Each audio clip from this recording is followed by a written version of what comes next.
Jæja, góðir áheyrendur, velkomnir í þátt númer 118 af sjónvarpslausum 50 dögum. Það er kjördæmavika, menn búnir að vera út um allt og sjálfur tók ég þetta einu skrefi lengra og ákvað að messa við mönnum í Manchester í 2 daga af kjördæmavikunni. Ég er hér á hóteli úti og Sigmundur Davíð, hvað ert þú? Á Akureyri? Akureyri, já, Já, það er flög hingað með Boeing 757. var það til bóta? Nei, það allavega flýtt ekki fyrir.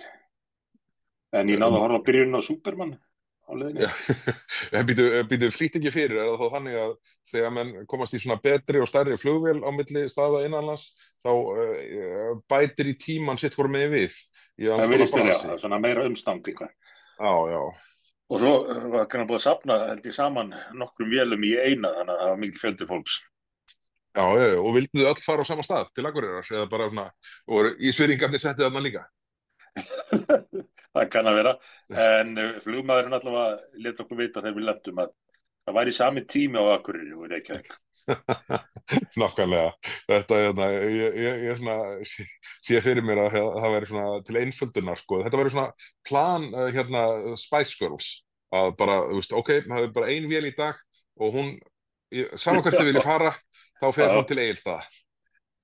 Og svo kemur bara miðvikudagur, já, nú farið þið öll til Ísafjarðar og svona kollakolli. Þetta, bara, það er, Það þarf að hafa vit fyrir mannskapnum en þú veist, og spara. þetta væri ekki það vitlausasta sem væri boðið upp á í Reykjavík nú stundir. Nei, það segir sína sögu.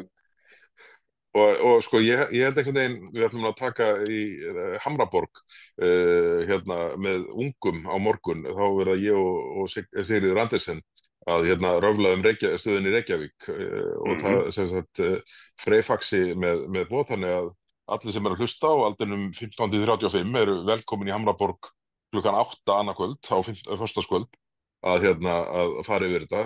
Við Sigga verðum þar í venjufrumu með góðu skapi Já, maður er ekki komað, maður er eldri en 35 ára. Þú fær undan þá, en sko, jú, en þú veist, það er svona, fókusinn er 15-35, en við erum ungir í anda og við Sigga erum það svo sannarlega. Já.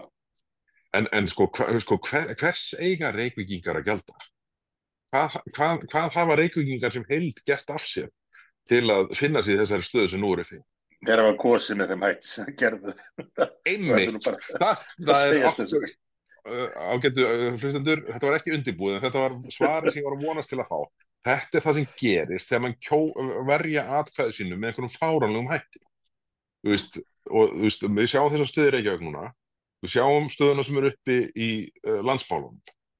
Bara menn verða að fara að taka ábyrgð á gjörðum sínum. Já, einmitt. Og þú verður með þessi stóru dæmi samtímis, vonandi vekur það menn til umhugsunar. Kannski finnst einhverjum bara skemmtilegra að gjósa svona og geta svo kvartað yfir því að ekki staði neitt og allt í tómu rugli. Ég meina, sko, ef menn vilja ævintýraferð, þá fara menn bara einhvern veitingastað. Það sem þið fá ekki að vita hvað er á matseðlinum, sko. En ekki gera það í þessu samhengi. Þú veist, þú veist, við horfum á ástandið gagnvart leikskólum, grunnskólum, göturnar er ekki mokaðar, ruslið er ekki sótt, grasið er ekki slegið, þá að innleiða borgarlínu til að þrengja umferð og draga úr verðmætum eigna þeirra sem að eiga rými meðfram þessum línum. Reykjavík og flugvöllur í henglum, bara, hættið þið þessum tilraunum. Reynið nú bara að fara skynsamlega með. Nú er það bara raunveruleikinn byrjar að koma í ljós. En þá bara halda menn samt áfram á sömu braut. Þetta er auðvitað vandamál sem við oft rætt þessu þáttum. Það er sama hvað kemur í ljós, kerfið og fulltrúar þess í stjórnmálunum, halda bara áfram á sömu braut, sama hvað kemur í ljós. Og nú er verið að byggja þessar rándir íbúður á þéttingareitum þar sem að menn megi ekki fá bílastæði og auðvitað eru íbúðurnar síður söluvænlegar fyrir vikið og einhverjir taka bara sénsinn og leggja í næstu götu, íbúum þeirrar götu til armæðu. Það er eins og þetta fólk bara skilji hvorki mannlegt eðlin í mannlegar þarfir. Nei, akkurat. Og síðan allt sem er á milli, sjáum bara, þú veist, að því hún nefnir nú verið að byggja í kringum þessar, sko, þú veist, það verið að byggja í námdagur stoppistöðarnar. Svo segjum bara Suðurlandsbrautina, þú komst nú svo ágætlega inn á þetta þarna á viðskiptaþinginu í þar síðustu viku. Bara það sem á að taka sko götu sem er 2+2 í sitt grottina og færa hann yfir í 1+1 og taka bílastæði af sem eru svona samsíða fyrirtækja húsnæðinu. Þetta mun rústa verðmætunum sem þarna eru sko á þeim svæðum sem er ekki beintengt þessum stoppistöðum.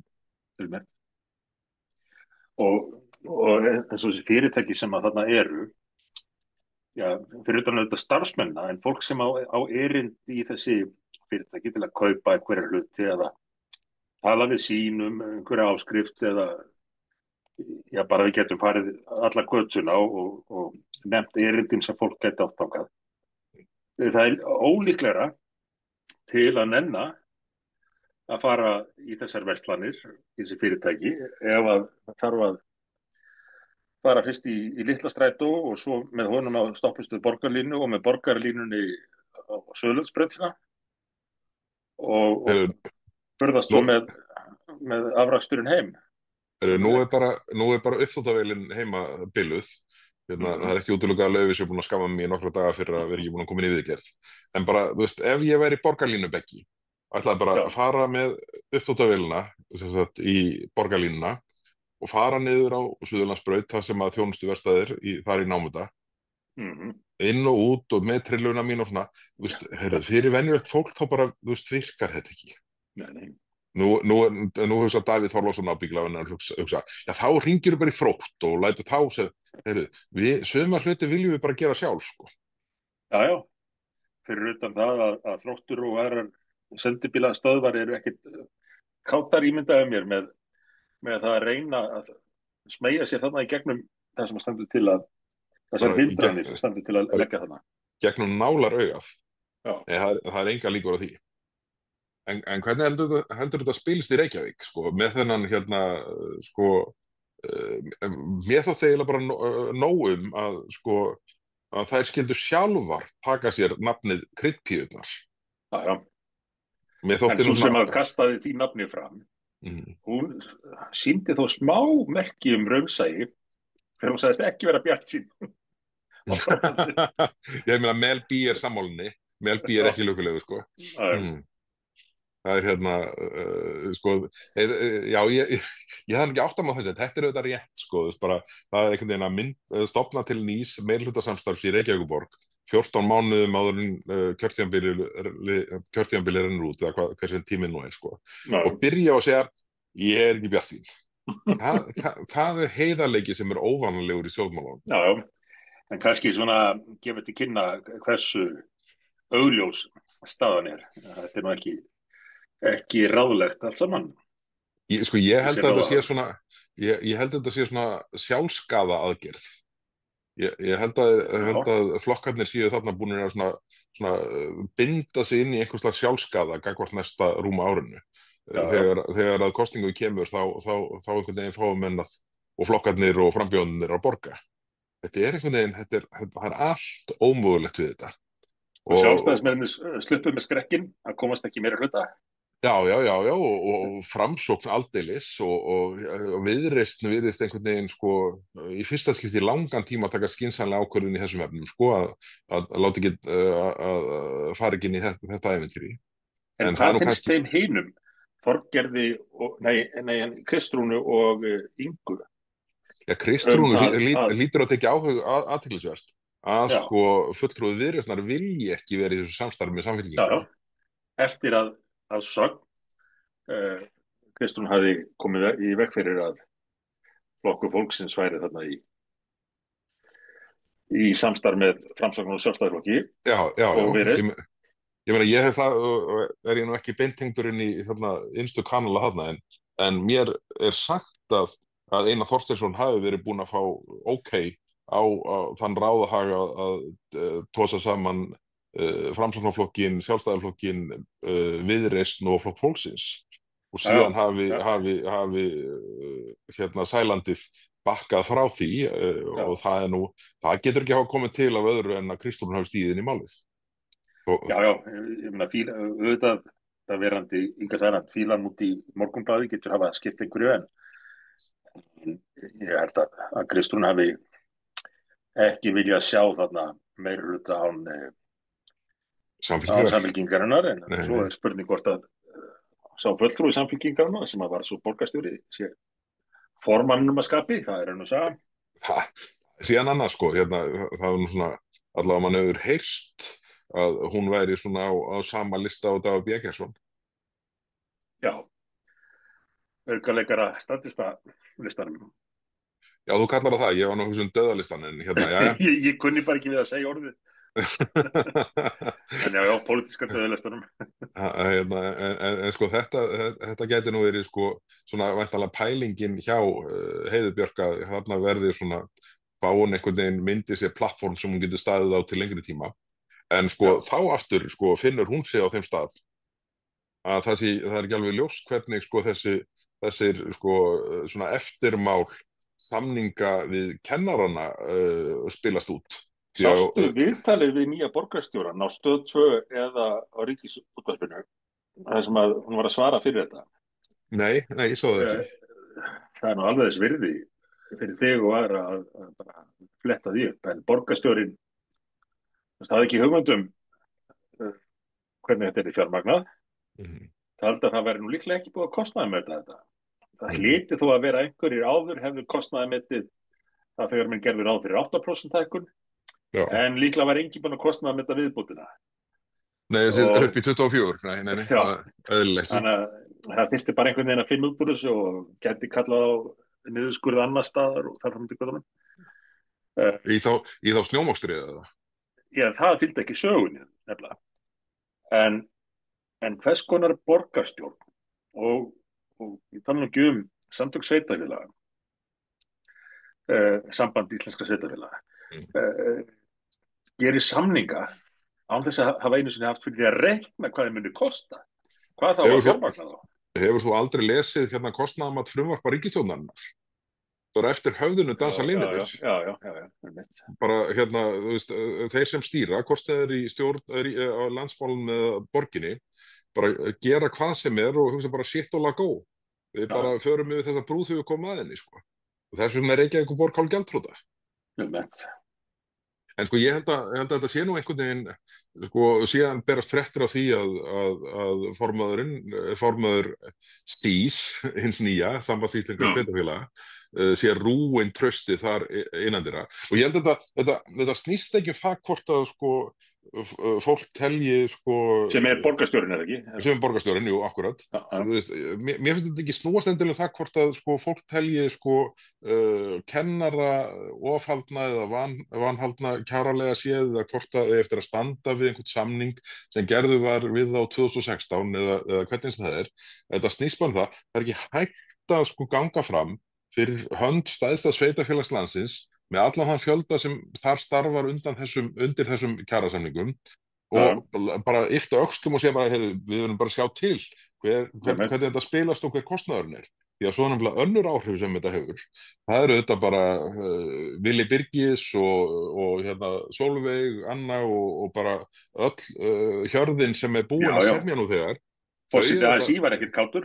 Nei, þú veist, þau þetta bara hérna rís upp á afturlappirnar og segja bara, fyrirgeðu, hvað gengur á hérna? Þannig að ég ágjörða svona allt þetta sko svona verðstöðuleika moment sem að menn telja sig hafa verið að tryggja hér undanfarið, það geti allt endað í hersöndum.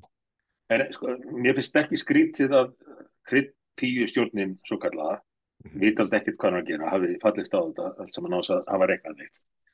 En mér skilst að bæjarstjórar Sjálfstæðisflokksins í nágrannasveitarfélögum, ekki allir kannski, en þeir sem þurfti til hafi bara fallist á þetta, á þess að hafa sjálfur reiknað út kostnaðinu. Hvaða svona grúpþing eða hóphugsun er orðin ríkjandi í rekstri eins og opinbera? Þetta hljóma bara eins og þegar þið samþykktu borgarlínuna. Já, nákvæmlega. Þetta er algjörlega... Það er að vera svo góðir vínir og enginn að vera með neitt vesen og þetta er afleiðingin. Það er bara, þú bara skerði ekki kokuna sem er ekki til, sko. Nei, það er vandamálið. Þannig að ég held að þetta, sko, Seðlabankinn Ásgeir hlýtur að sitja núna í svörturloftunum og klóra sér í kollinu bara, svona, hvernig í veröldinni leysum við þessu? því að það, sko, aðra stéttir munu segja, býtu, heyrðu, við erum ekki að kenna að fengu 24% næstu 4 árum. Bara, heyrðu, við vorum hérna að semja með allt annað. Eitt sem ég glemt að segja þér, varandi viðtölin með borgarstjórann. Það ríkið þarf að koma að þessu. Það þarf einhvern veginn að bjarga þessu fyrir sveitarfélögin. Surprise, surprise. Og þetta náttúrulega gengur gegn því sem að þessi nýja ríkisstjórn hafði boðað, að það yrðu engin ný útgjöld á meðan verið væri ná tökum á rekstrinum. Engin ný útgjöld nema það kemur niðurskurður eða tekjuöflun á móti.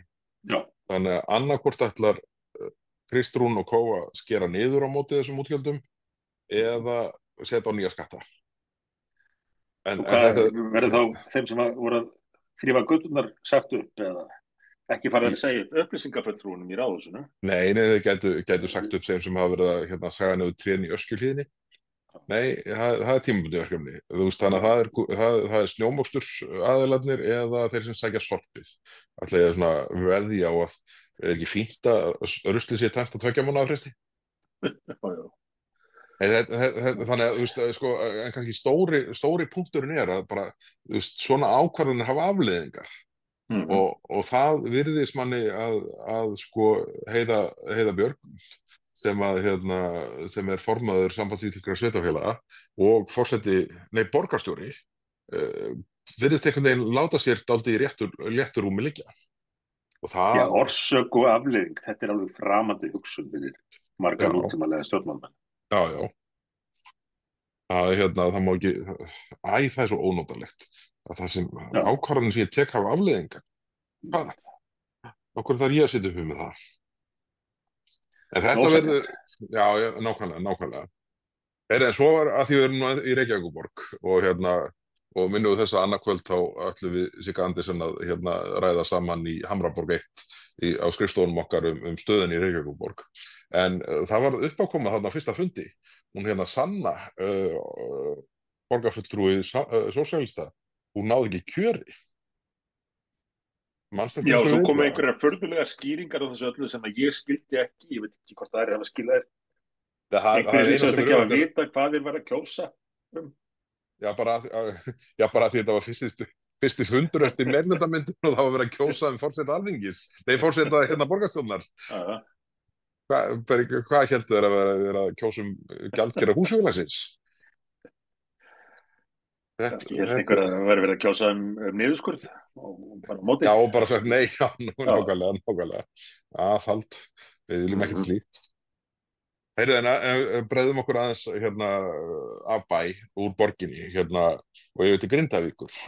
Ég tók eftir frétt í vikunni sem að mér þótti nú svona, já, ekki góð. Það var viðtal við Kristrúnu Frostadóttur á fréttum var á rúv.is. Það sem að fyrirsögnin var svarar Grindvíkingum áður en frestir renna út. Og mér þótti þetta nú svona heldur hranaleg skilaboð gagnvart Grindvíkingum.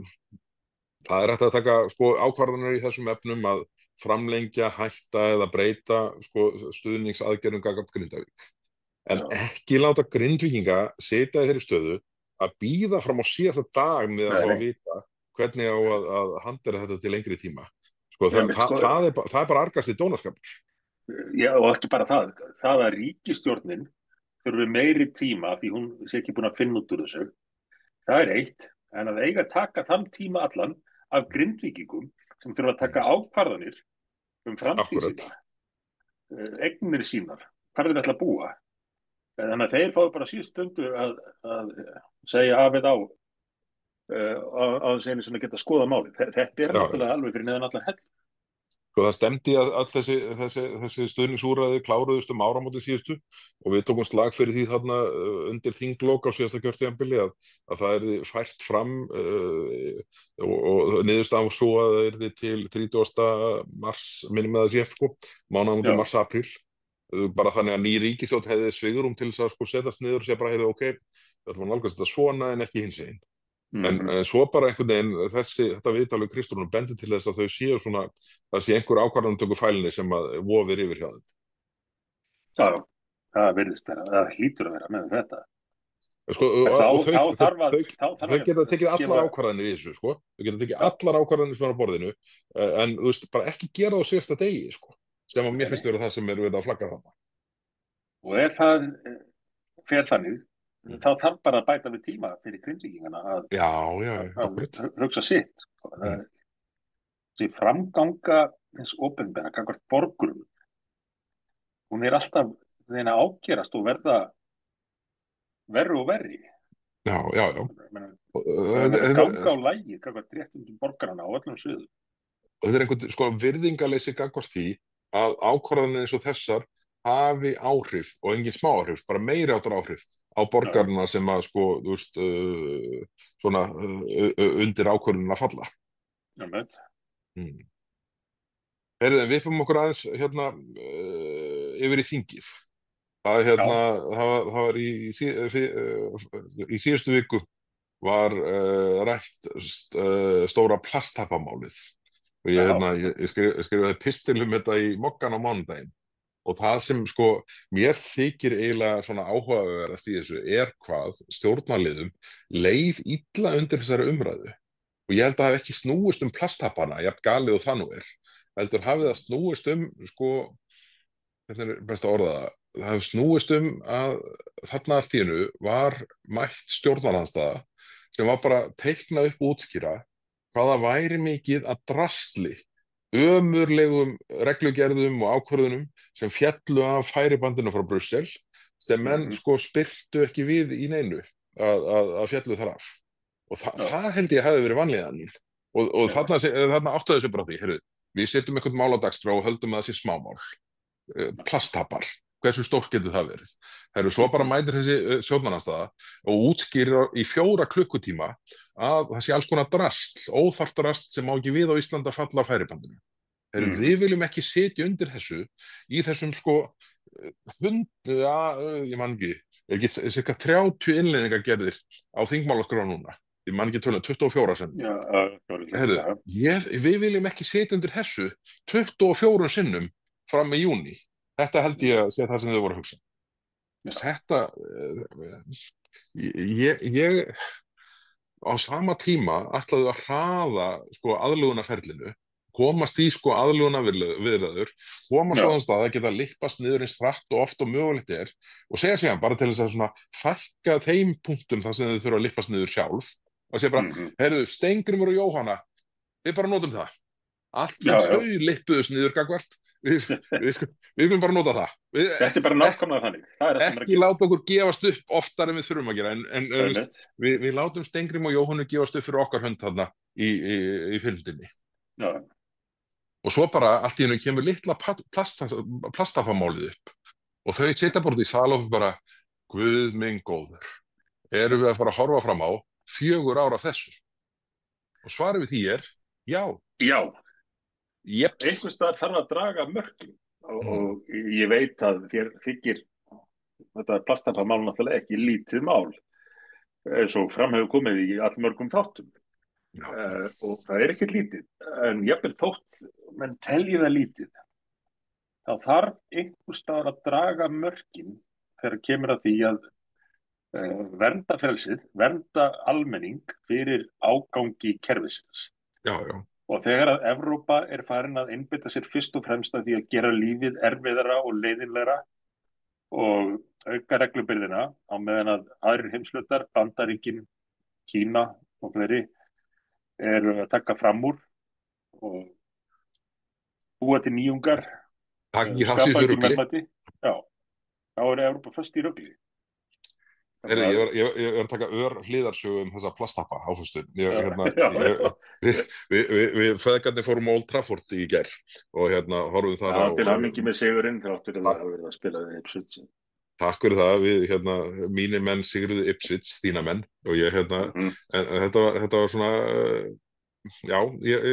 það gladdi mig mjög en sagan snýst ekki það heldur snýst sagan það að ég keypti mér svona pizzusneið á leiðin inn á völlinn og borða hana og keypti mér kókflösku með sem var með þessum helvíts áfasta plasthappa þegar svo kem ég í hliðið og að lappin á völlinn þá kemur bara öryggisvörður og segir bara nei þú ert ekki að fara inn með þessa flösku svona. Og ég bara, ok, ég held ég væri að fara að henda flöskunni í einhverja ruslafötu, Mm. semst svona hálfdrukkin kókflaska, hálfu lítur. Já, nei, þú eru að slíta tappana af þessari flösku. Hvað á ég að gera? Já, þú mátt ekki fara inn með þessa flösku með tappanum á. Já, Ha? heyrðu, ég elska Manchester United og regluna þar. Heyrðu, það var þannig að mér var ekki hleypt inn á völlin með hálfdrukna kókplastflösku með tappanum á. Þannig að mér var uppálagt þarna að slíta tappan af flöskunni og þannig mátti ég fara með hann inn á völlin. Kannski hef ég verið ósanngjarn gagnvart Manchester United. Já, maður fer að velta því fyrir sér. Mér varð hugsað til þín þegar ég stóð þarna fyrir framann sko með 40.000 manns fyrir frá mig og 40.000 manns fyrir aftan mig og sleit plasttappan af töskunni. Bara svona, já, Sigmundur hefur verið að misleysa þetta hingað til. Þetta er bara eins og maður fari í öryggiseftirlit og ætlaði að byrja að fara úr skónum og það er sagt, ekki fara úr skónum, vinnur. Þú var bara skónum hérna í gegnum liðið. Ég hef aldrei verið glaðari í öryggistekki heldur en í gær. Já, ég trúi því. Heyrðu, en þá verðum við hugsað til Keflavíkur, þar sem hlutir eru nú upp og ofan, en önnur hliðasaga. Þetta var agalegt. Við fórum fegarnir í flug í gærmorgun og allt í góðu og á leiðinni hafði ég keypt mér kaffi. Var þetta ekki afmælisferð? Jú, pabbi var 75 ára og við gáum hann miða á Manchester og Manchester-leik og fórum að hann leik í gær.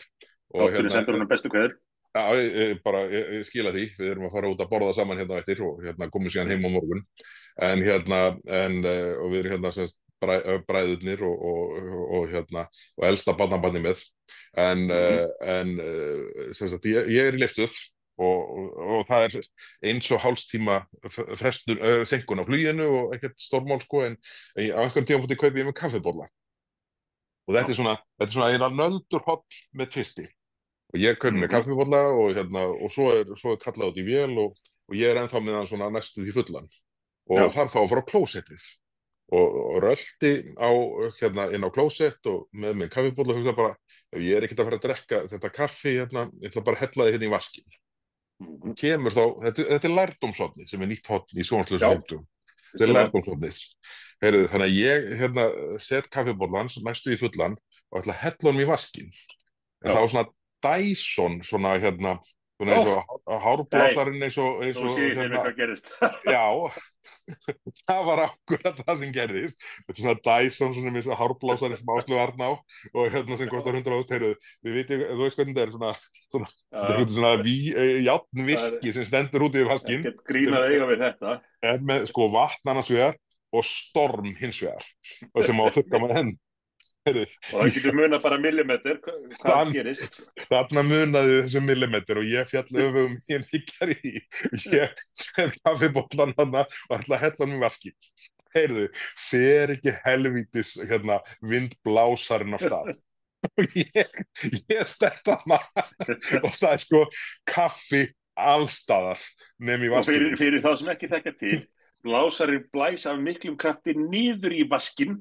Þannig að það myndast svona gríðulegt uppstreymi. Já, það er kaffi á speglinum, það er kaffi á veggnum, það er kaffi á borðinu, það er mikið kaffi á mér, það er ekki dropi í vaskinum. Stóð ég eins og sprengingur. Hvernig nefndi ég þessu? Og mann vegi að þú að sér hendunar þarna tvo vaska í byrtu hann fikk dálítið að kaffa á sig líka og augnaráði var svona svipað ég fekk frá Þórhildi Sunn einhvern tímann þegar ég gerði eitthvað að mér það er slæmt. En lærdómshopp sjónvarpslausa í dag gengur út á það ekki setja drykkjarílát opið undir svona Dyson blásara. Ég hef tekið undir þetta. Þetta er gott ráð hjá þér. Ég hef ekki lent í sem er kaffi en ég hef fengið sápu fróðuna yfir mig allan í augun og hárið og andlitið og skyrtuna. En það fór ekki dropi af kaffi í vaskinn. Þetta er algjörlega ótrúlegt. það endaði bara, og bollinn, hann var bara eins og hann væri nýr. Það var bara ekki, hann bara ekki vott að það hefði nokkuð tíma komið kaffi í þann bolla því að krafturinn þannig. Já, þetta var ekki En það mín. svo margt svona sem á að vera einhvern veginn miklar framfarir, en afturför. Já, eins og Boeing-vélinn þín fyrir í dag. Já, eða bílastæðin á innanlandsflugvöllunum. Ég veit ekki tíma fyrir það núna. En þetta náttúrulega algjörlega yfirgengilegt. Að áður fyrir, í gamla góð Íslandi, þá getur menn farið út á innanlandsflugvöll, skilið bílinn sinn eftir þar á malarstæði án þess að hafa miklar áhyggjur og keypt rándýran flugmiða reyndar. En nei, núna eitthvað eftirlitskerfi sem að stimplar inn sjálfkrafa bílnúmerið þitt, veit hvað þú varst á hvaða tíma og rukkar þig aldeilis í samræmi við það. Já. Talandi eftirlitskerfi, þá neitaði ég að taka á móti snjallmæli frá Veitum í síðustu viku. Já, gott ég gæti lent í því að fá ekki lengur heitt vatn heim, en bara, við förum við þá brúð þegar við komum að henni. That's how they get you, nefnilega. Þeir segja alltaf að þetta svo mikið hagræði og þetta allt í framfara. Og svo, eins og frændur okkur í Noregi eru farnir að upplifa, þetta snjallmælavæðingu þessi lands. Þá náttúrulega bara þetta nota til þess að hækka gjaldið á almenningu hvert tækifæri. Já, það er okkur það sem er. Fólk farið að þvotta á nætuna og elda kvöldmatinn klukkan 4 síðdegis. Já, einmitt. Ég myndi sennilega leysa með að elda kvöldmatinn svona 2 eftir miðnætti, en Já. Þú veist, þetta bara, við spilum ekki fara í þessa vegferð heima á Íslandi. Alls ekki. Við erum að segja nokkur, það er kjördæmavika. Það er eins og við komum inn á í byrjun. Þú ert fyrir norðan. Það voru fréttir fluttar í því að Karl Gauti hefði einn þingmann að mætti Vestmannaeyja þetta skiptið. Já. Ég veit að við erum öll búin að vera allt fyrir utan. Ég tók þessa 2 daga núna til þess að út af löngu ákveðinni afmælisferðin en þetta er búin að vera 75 ára afmæli, það gildir. Það verður engin 75 ára tvisvar, þannig að þetta má, en ég held að þetta ég var aðeins efins að það væri skynsamlegt að halda kjördæmaviku svona korter eftir að allir voru búin að vera í kosningabaráttu. Ég bara gerði ráð fyrir þessu flesta. Já, ég líka en ég held að ríkisstjórnarflokkarnir hafi bara vilja fá smá hvíld.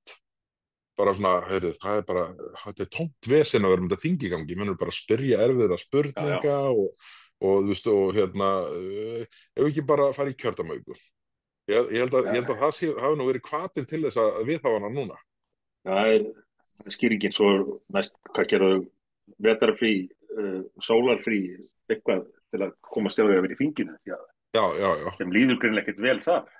Nei, og skiljanlega, anga greiðin, það bara líður ekki svo dagur að koma ekki upp eitthvað nýtt brass. Sjáum bara, förum í gegnum bara flokk fólksins, Inga með sín mál og styrkjamálið, Sigurjón Þórðarson ræðist til allu fjölmiðla,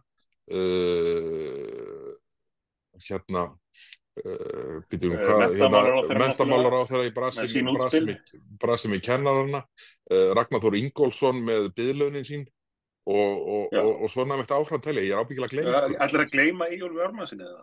Eyvi, nákvæmlega bara, það er ekki margir eftir þannig að ákveður ekki að taka þykja sem að Siggi safnaði, en ég vil ekki heyra stigvar yrðið hann. Nei, það er góð gæði og ég er enda bara allir safnarar landsins er okkar menn.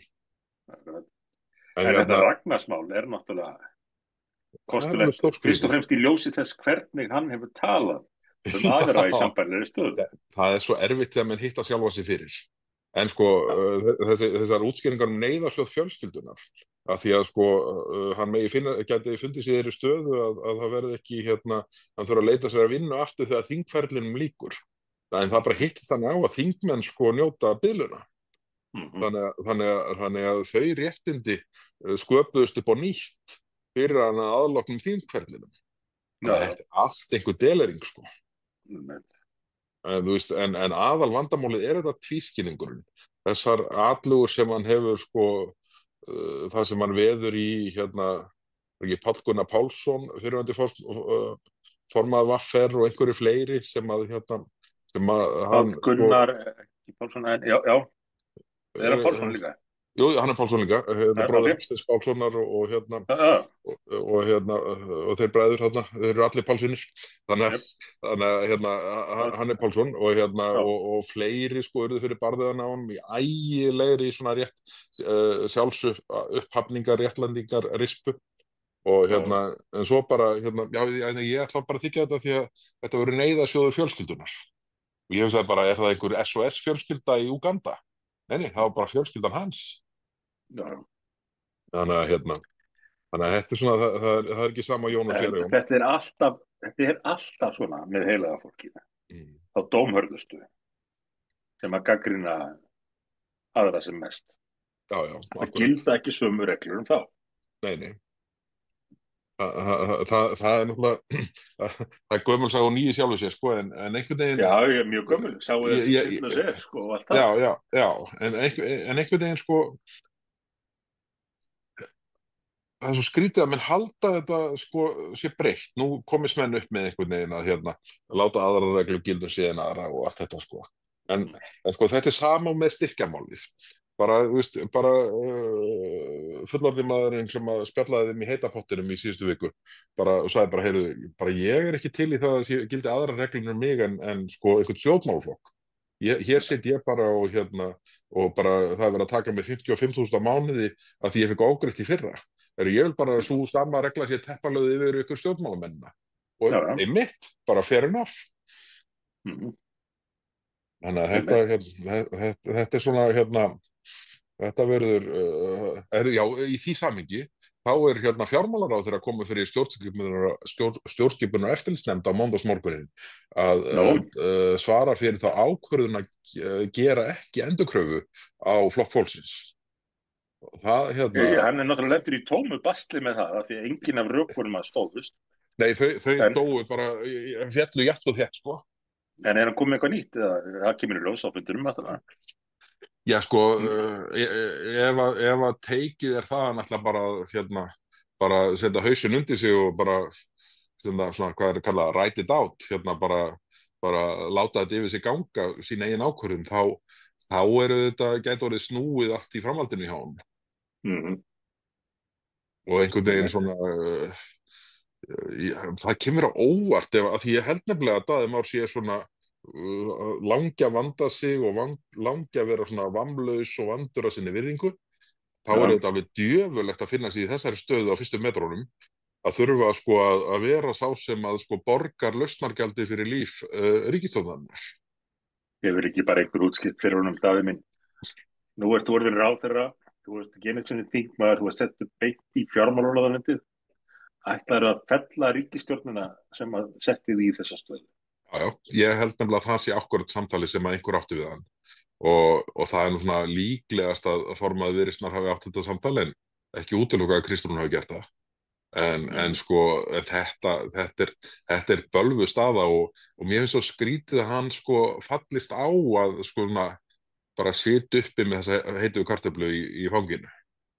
Já, ég meina, akkur skipaði hann ekki bara einhvern sérfræðihóp innan gæsalappa? Já, akkurat, það er svona Gerard of Yale spilið í öllu tilliti hjá þeim sko þannig að já, við erum nú inni að ræða nokkra slíkar æfingar hjá þeim sko. Já ég veit ekki tímverði núna en það er umslegt sem kemur upp í höfum. Já, heyrðu, bændurnir voru með góðan fund í gær. Já, ég heyrði af því. Þannig að ég var komin út en þarna var fjórir, ekki 5 þingmenn frá okkur mættir og þetta það er ögur stund hjá bændum þessa lands núna. Það er nú bara þannig, það er ekki hægt að lýsa því neitt öðruvísi. Já, það er ekkert orð með ekki og ég heyri það hérna í kjördæminu og hef gert það undanförnu að menn eru orðnir loksins segi nú bara áhyggjufullir framtíð þessari atvinnugreinar á Íslandi og þessari verðmætasköpunar. Ég hef stundum sagt bændum það undanfarin ár að helsti vandi þeirra fyrir utan auðvitað ásókn þessu opinbera í að draga úr veikja kjör þeirra sé að þeir hafa svo mikið langlundar geð. Íslenskir bændur vilja bara vera til friðs, vilja fá að vinna sína vinnu, framleiða sín matvæli og fá frið. Svo sótt af þeim úr öllum áttum og þeir þurfa að bregðast við. Þeir þurfa að láta finna fyrir sér. Við sjáum hvað er gerast í Hollandi, Þýskalandi, Frakklandi, Austurríki, Danmörku. Það sem að bændur bara nefna til ákveðnar uppreisnar gegn ásókn Evrópusambandsins sérstaklega og ríkisins gagnvart þeim. Og íslenski bændur því miður eru bara fyrir stöðu að nú þurfa þeir að minna á sig. Ég heiti mitt einn á leið í flugið áðan sem var að tala um þetta, hvers konar ögurstund þetta væri og ég sagðist þeirra þeirra skoðunar eins og ég hef verið lengi. Og hann var á því að nú væri menn að átt sig á því að það þyrfti að spyrna með fótum og bregðast við. Bændur geta ekki bara gengið út af sínum vinnustað og farið í verkfall. Þeir hafa ekki þann kost. En þegar þetta er orðin eina stéttin sem að ríkið markvisst vinnur að því að skerða lífskjörin hjá á sama tíma og samið kjarabætur upp á alltaf 24-25% hjá öðrum. Þá þurfa bændur að minna á sig, held ég. Já. Og það hjálpar okkur líka að berjast með þeim. Já. Bara bændur rísið upp, við stöndum með ykkur. Það er ekki bara skilaboðin. Það er skilaboðin. Heyrðu, en nú þarf ég að senda skilaboð vegna þess að ég á að vera mættur í afmælisdinner pabba eftir 9 mínútur. Sem væri ekkert vandamál ef að dinnerinn væri á jarðhæðinni á hótelinu, en hann er það svo sannarlega ekki. Þannig að ég ætla að fara að skella mér í stöðu. Er einhverjir alveg veitkvæstaði þarna í Manchester? Já, það verður ekki kottvísað í þeim efnum, sko. Þannig að þetta verður gott á eftir. En ég er nú kannski að segja ósatt með því að ég ætla að skella mér í sturtu núna, en ég ætla að vippa mér í önnur föt og niður í lobby og vona að ég verð ekki komið hyggst á leiðinu við því að vera aðeins á eftir áætlun. En mín keppni gengur út á það þessa dagana og þessi misserinn að vera minna óstundvís heldur en þú. Og það Það er nú ekkert sérstaklega hátt sett mark. Ég meina, menn verða að stilla rána á þeim stað þegar þeir telja sér ráða við, sko. Já. Vissulega, það er ýmis mál sem við látum bíða fram á næsta þætti. Já, það er vegamál, alþjóðamálin, þau fá að bíða. Þetta, ég held að, sko, já, það verður lengri næsti þáttur, uppsóp og ný atriði og ég er algjörlega viss um það að næsta vika verður fjöru í þinginu. Þau lettu náttúrulega í bölvuðu klafsið þarna í síðustu viku þegar þau ætluðu að keyra, sko, svo er verið að skammast yfir því, á hverju eru það að tala um plasttappa þegar er einhverju mikilvægari mál sem þarf að klára. Heyrðu, það voru bara engin mikilvæg mál á dagskrá, sko, þú veist, það er að segja ekki mikilvæg mál sem að fólk er að tala um, húsnæðismál og þess aftar. Slík mál er ekkert á dagskrá. Vissulega var rammaáætlunin á dagskrá, sem er aldeilis mikilvægt. Heyrðu, bara þá að forsetið þetta bara hafa rammaáætlunina fyrsta mál á dagskrá, ekki einhvern Evrópu-innleiðingamál, sem er svona sama meiði á því að fyrsta þingmál kjörtímabilsins sem var mælt fyrir, bara af öllu draslinu. Fyrsta þingmálið var bókun 35. Þetta byrjaði alltaf sama brunni, bara, heyrðu, Evrópa fyrst. Sko, ég óttast að margir kjósendur gerir sér ekki grein fyrir því að stundum er betra að það komi færri mál en fleiri. Akkurat. Því menn ímynda sér að þegar mál kom inn þá sér þetta bóta. Alls ekki. Og menn er að ræða einhver svona minni prinsipmál eins og plasttappa, að þá sé tímanum sóa sem ætla að færi í stórkostlega framfaramál. En það er ekki svo. Nei, nákvæmlega. Þetta er svona, Herðu, herðu, við tökum betri ég snúning á þessu beð að að heilsa vikuliðinni, pappaðinum ég og skila því, bræðrum já, og frænda. og ég skal ég segja þér, nú er ég að reyna að finna út úr því hvernig ég slít upptökunni í símanum, þannig að það slitnar hratt, þá hefur það sinn gang, en Ég sé annars þið fálmað þarna, já. Já, ég er að reyna að finna út úr þessu, Þarna, já, nei. en býtum við, en við ykkur hlustendur segjum bara takk fyrir að hlusta í dag, og við verðum aftur hér að vikuliðinni með stútfullan þátt, og ég vona að hafa það gott, og Sigmundur Davíð, þú verður gott fyrir norðan, ég ætla að njóta dagsins til morguns hérna í Manchester og verð síðan með ungum miðflokksmönnum í Hamraborg klukkan 8 með Sigríði Andersen á morgun, það sem ég hvet alla til að mæta. En farðu fyrst í búð í Manchester og kauptu 90 mínútna spólu fyrir næsta 90 mínútna spólu, ég kem með aðeins lengra teip heim heldur það sem við erum að nota núna. Takk fyrir. Takk fyrir í dag, heilsbyttur, bless.